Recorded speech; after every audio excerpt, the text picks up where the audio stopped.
The overall goal of this procedure is to provide a novel approach to cardiopulmonary bypass in a mouse to improve investigations into the molecular mechanisms underlying heart damage.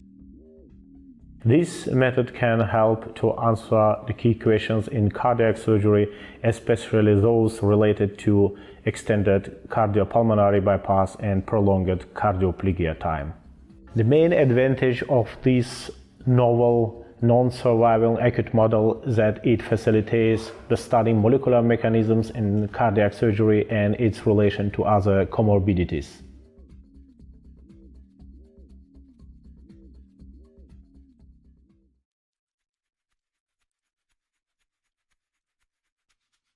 First, prepare a No. 2 French polyurethane cannula for the surgery. Insert a 27-gauge metal needle into the cannula, and under a microscope, use a surgical blade and microscissors to make 3 or 4 fenestrations within the distal third of the cannula. This will assure optimal venous return flow.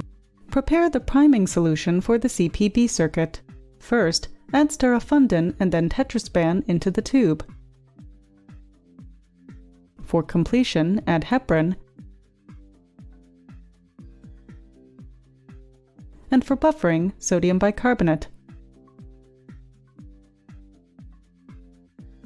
Store the solution at 4 degrees Celsius until used.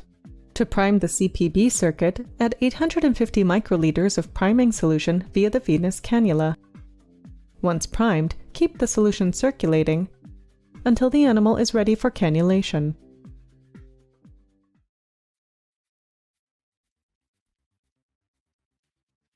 Cannulate the